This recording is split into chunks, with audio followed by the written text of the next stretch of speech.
الله وبركاته. نحمد ونصلي على رسول الكريم. أما بعد، أعوذ بالله من الشيطان الرجيم. بسم الله الرحمن الرحيم. يا أيها الذين آمنوا اتقوا الله حق تقاته ولا تموتن إلا وأنتم مسلمون. صدق الله العظيم وصدق رسوله النبي العظيم الكريم من الشاهدين والشاكرين.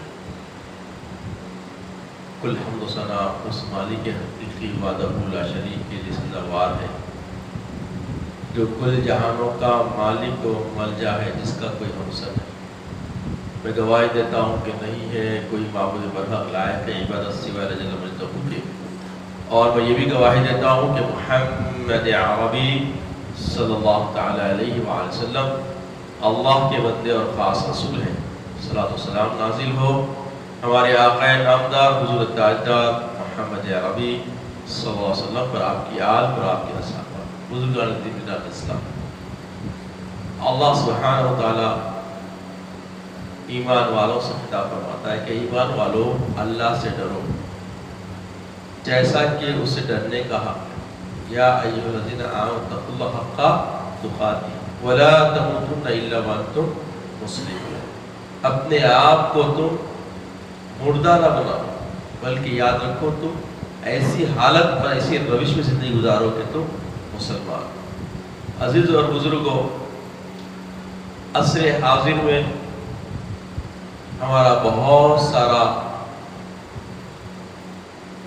مقابلہ ہے، جو باطل ادیان ہیں سب ایک پلیٹ فارم پہ جمع ہو رہے ہیں، جن کا محاذ اسلام کی مخالفت ہے، اسلام کی مخالفت ہے۔ آپ عالم اسلام پہ نظر ڈالیں تو ہر طرف سے اسلام پر حملے ہو رہے ہیں، اور یہ حملے کوئی ایسے نہیں ہیں جیسے سابق میں جنگ و جدال ہوا کرتے تھے۔ اس کا طرز، اس کا نہج، اس کا طریقہ بدل دیا گیا ہے، اور نفسیات، جذبات اور انسان کے احساسات پر حملے کیے جا رہے ہیں، جس سے انسان ڈپریشن کے مریض ہو رہے ہیں، حواس لوگ کھو دے رہے ہیں، اور خوف کے عالم میں لوگ موت سے پہلے موت کو قبول کر رہے ہیں۔ یہ احوال بنے ہوئے ہیں۔ تو یہ سب اللہ کے حبیب صلی اللہ علیہ وسلم کے جو پیشن گوئیاں ہیں قرب قیامت کے، ان پیشن گوئیوں میں سے مختلف احوال رونما ہو رہے ہیں۔ آئے گا 40 دن کی حکومت کے لیے، مگر اس کی تیاری اس کے حوارین بہت پہلے سے کریں گے، اور اسی آقا علیہ السلام کی پیشن گوئی کے پیش نظر آپ دیکھ رہے ہیں کہ پوری دنیا کو کس طریقے سے کنٹرول کیا جا رہا ہے، اور جو متوکل اللہ پر بالکل انحصار کرنے والے ہیں وہ ایسے احوال سے ڈریں گے نہیں، اور یقیناً ان کو ڈر ہے بھی نہیں۔ اور جو ڈر پیدا کیا گیا حقیقت کیا ہے یہ رب کریم ہی بہتر جانتا ہے، مگر ہر نفس فی الوقت خوف کی کیفیت لیا ہوا اور بغیر کسی اعتماد کے اس کو قبول کر رہا ہے۔ اعتماد ہے بھی نہیں اس بات پر کہ یہ حقیقی ہے، مگر پھر بھی اس کو قبول کرنے پر حالات پہ مجبور ہے۔ تو عزیز اور بزرگوں، جھوٹ کا شہرہ عام ہو چکا ہے، جیسا کہ اللہ کے حبیب نے فرمایا سیاتی علیکم الزمان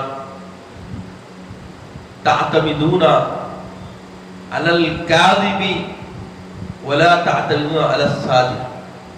ایک زمانہ ایسا آئے گا کہ تم اعتماد اور بھروسہ کرو گے جھوٹے پر اور سچے کو جھوٹا سمجھو۔ تو آج آپ دیکھ رہے ہیں کہ جتنے بھی حکمران ہیں تقریباً سب جھوٹے ہیں، اور سب کو سمجھ میں بھی آ رہا ہے کہ یہ کاذب ہے، مگر پھر بھی ان کو سچا سمجھا جا رہا ہے۔ اور آپ دیکھ رہے ہیں کہ مساجد سے لوگ کم ہو رہے ہیں، یہاں تک کہ حج و عمرے کو بھی روک دیا جا رہا ہے۔ آپ غور فرمائیں، یہ سارے امور جتنے ہمارے سامنے رونما ہو رہے ہیں یہ ایمان والوں کے لیے نئے نہیں ہیں، کیونکہ اس سے آشنائی اللہ کے حبیب صلی اللہ علیہ وسلم نے عطا فرما دی تھی۔ اب وقت ہے توبہ کرنے کا،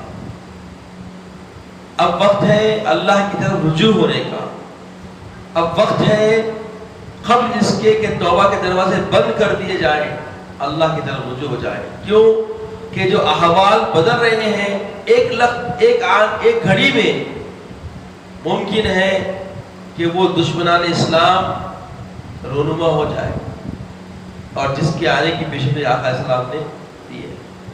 تو یہ سارے استقبالی نہج اور تنظیمی کیفیتیں رونما ہو رہی ہے اور کام کر رہی ہے، تو ہمیں اپنی تنظیم سے جڑنا چاہیے۔ اور اسلامی تنظیم کیا ہے؟ سب سے پہلا کام ہمیں اپنی فردن اصلاح کی ضرورت ہے۔ جب تک ہم اپنی اصلاح اپنا محاسبہ کر کے نہیں کر لیں گے تب تک ہم سعاد اعظم کے وہ اتحاد کی طرف رجوع نہیں ہو سکتے، اتفاق نہیں کر سکتے، وہ سعاد اعظم سے جڑ نہیں سکتے جس کی پیشن گوئی آقا علیہ السلام نے ہمیں عنایت فرمائی، جو جا کر حضرت مہدی علیہ السلام سے مل جائے گی اور ان کی حمایت میں ان باطلان ادیان کا مقابلہ کریں۔ تو ہمیں چاہیے کہ ہم یقیناً اللہ کا جو ڈر ہمارے اندر ہونا چاہیے اس کو اپنے اندر احساس میں لانا چاہیے، کیونکہ اللہ کا خطاب ہے یا ایھا الذین آمنوا، اے ایمان والو اللہ سے ڈرو، جیسا کہ اس ڈرنے کا اس کا حق ہے۔ تو اللہ کا ڈر کیا ہے بھائی؟ ہماری تنہائیوں میں، اجتماعیت میں، ہر وقت ہر گھڑی کسی معاملے میں بھی کوئی کام کرنے سے پہلے ہم یہ دیکھیں کہ یہ کام اللہ کی رضا کا ہے یا نہیں۔ حبیب پاک علیہ الصلوۃ والسلام کے اسوے کے ذریعے ہماری اس میں رہنمائی ملتی ہے نہیں ملتی ہے، ہم حقیقی طور پر ہم اللہ کے رسول کے متبع ہے یا نہیں ہے۔ اگر ہم یقیناً اہل سنت والجماعت کے زمرے میں مضبوط ہو گئے ہیں، صحابہ تابعین کی اتباع میں، اللہ کے رسول کی اتباع میں جڑ گئے ہیں اور اللہ تعالیٰ کی خوشنودی ہمیں حاصل ہو رہی ہے، تو ہم خوش نصیب زمرے میں آ گئے، اور ہمیں کوئی بھی گمراہ نہیں کر سکتا، ہم پہ کوئی تسلط حاصل نہیں کر سکتا، ہماری کامیابی کامرانی اللہ کے حوالے ہو جائے، ہمیں کوئی بھی ناکام نہیں کر سکتا۔ مگر یہ یقین اسی وقت ہمیں حاصل ہوگا جو صفات المسلمین اللہ تعالیٰ نے کلام اللہ میں بیان کرا کہ ہم کو جب بھی غصہ آ گیا غصہ پی لینا، یہ مومن کی علامت ہے، صفت ہے مومن کی، اور معاف کرنا تو بس ہمیشہ تیار رہنا، ہر کسی کی خطا میں ہم معاف کر دینا، وَالْكَاظِمِينَ الْغَيْظَ وَالْعَافِينَ عَنِ النَّاسِ، یہ مزاج ہمارا ہونا، نرم نبی ہمارے اندر آنا، کیونکہ اس صفات المؤمنین ہے۔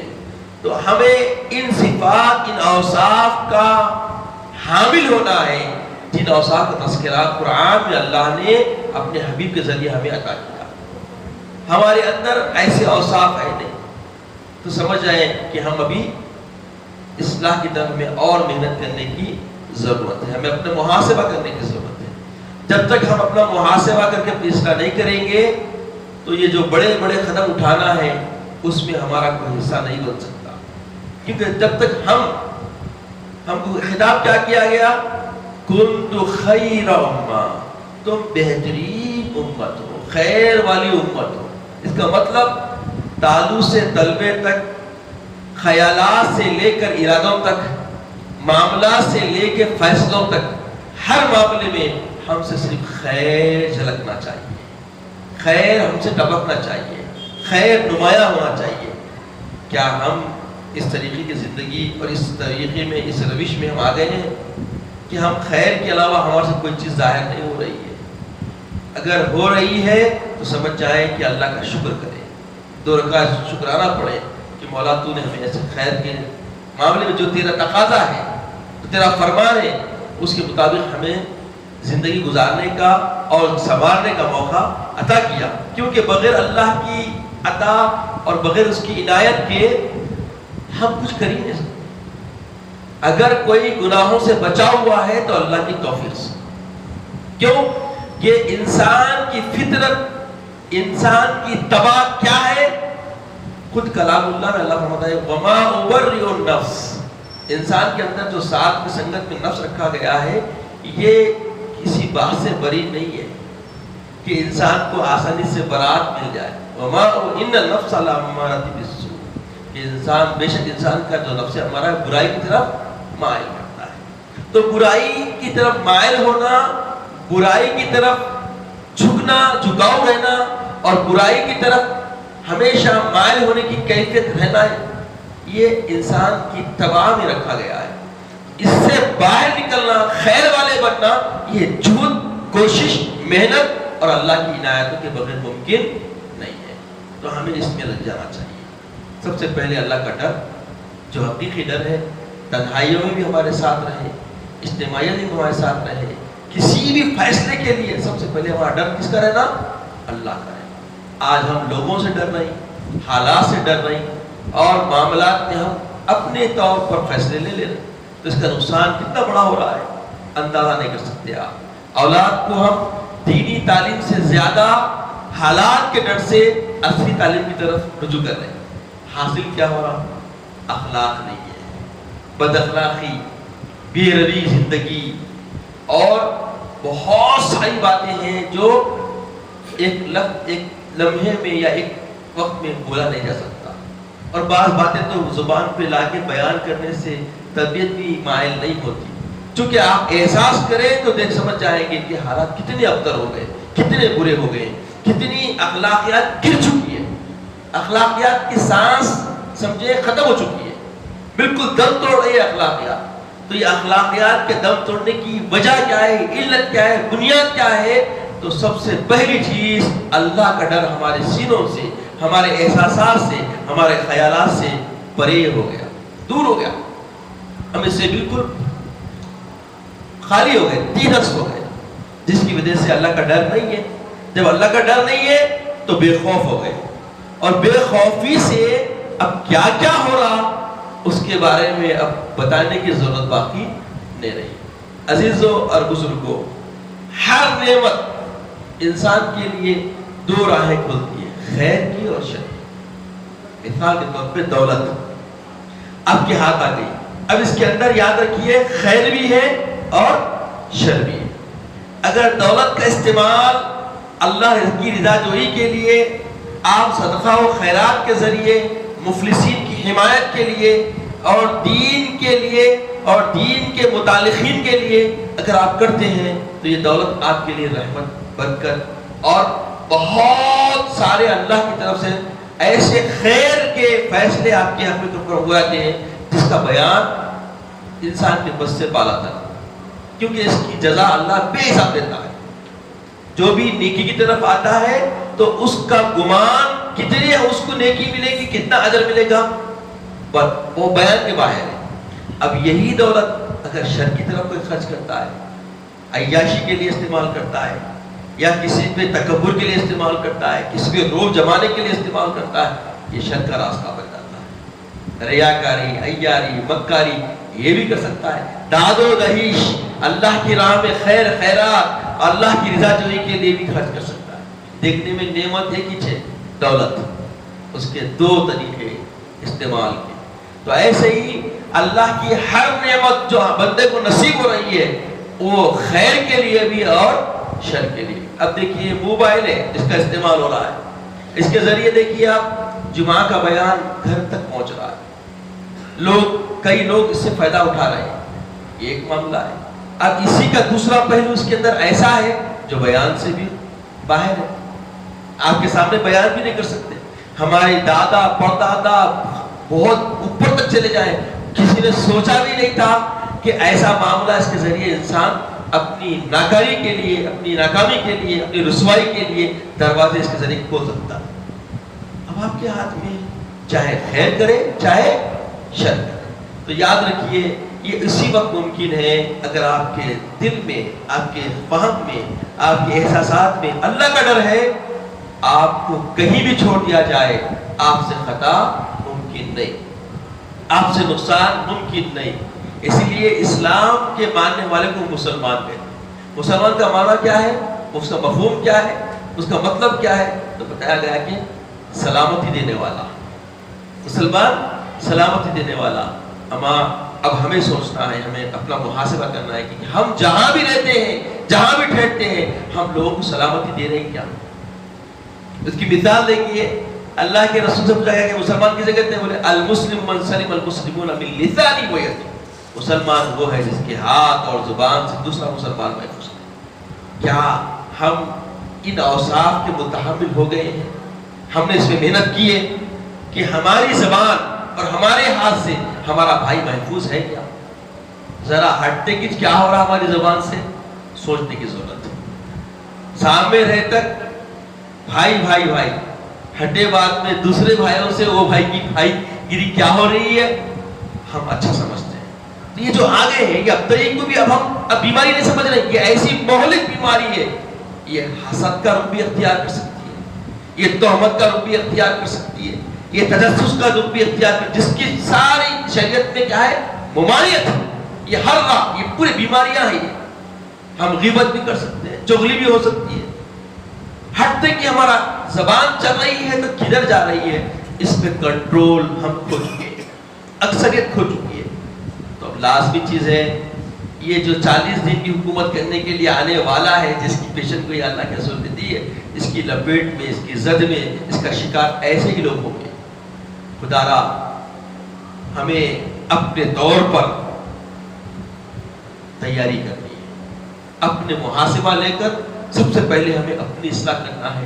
قبل اس کی کہ توبہ کے دروازے بند ہو جائے، اللہ کی بارگاہ میں توبہ کیجئے، استغفار کیجئے، استعانت طلب کیجئے مولا پروردگار عالم سے، اور کوشش کیجئے کہ توبہ کرنے کے بعد پھر وہ کام جس سے ہم نے توبہ کی ہے، جیسے ہم چغلی کر رہے ہیں، غیبت کر رہے ہیں، حسد کر رہے ہیں، ایسے بہت سارے چیزوں کا ہم شکار ہو چکے ہیں، تو اس کو ہم محاسبہ کر کے، اس سے اللہ کی بارگاہ میں توبہ کر کے اپنے آپ میں برات طلب کریں، اور جب توبہ کر لیں تو پھر اس طرح جانے کی کوشش نہ کریں، محنت کریں اپنے آپ پر کہ وہ ہم سے سرزد نہ ہونے پائے۔ تو سب سے پہلی بات، جب یہ کیفیت آئے گی تو اللہ کا ڈر ہمارے اندر جاگزی ہو جائے گا۔ جب اللہ کا ڈر آ جائے گا تو ہمارا جینا ایمان والا، اسلام والا ہو جائے گا۔ اللہ تعالیٰ سے دعا ہے کہ یا الہ العالمین ہمیں نیک توفیق عطا فرما، نیک ہدایت عطا فرما، توبۃ نصوحہ عطا فرما۔ مولا ہم توبہ کرنے کے بعد تیری طرف تائب بندے بن کر استقامت کے ساتھ زندگی گزارتے، ایسا طریقے زندگی عطا فرما، ایسا عزم و حوصلہ عطا فرما، عزت کی اسلام کی زندگی عطا فرما، خاتمہ بالخیر فرما، وقت رضا کریم طیبہ عطا فرما، اپنے حبیب پاک صلی اللہ علیہ وسلم کا دیدار عطا فرما۔ سبحان اللہ و بحمدہ، سبحان اللہ العظیم والحمد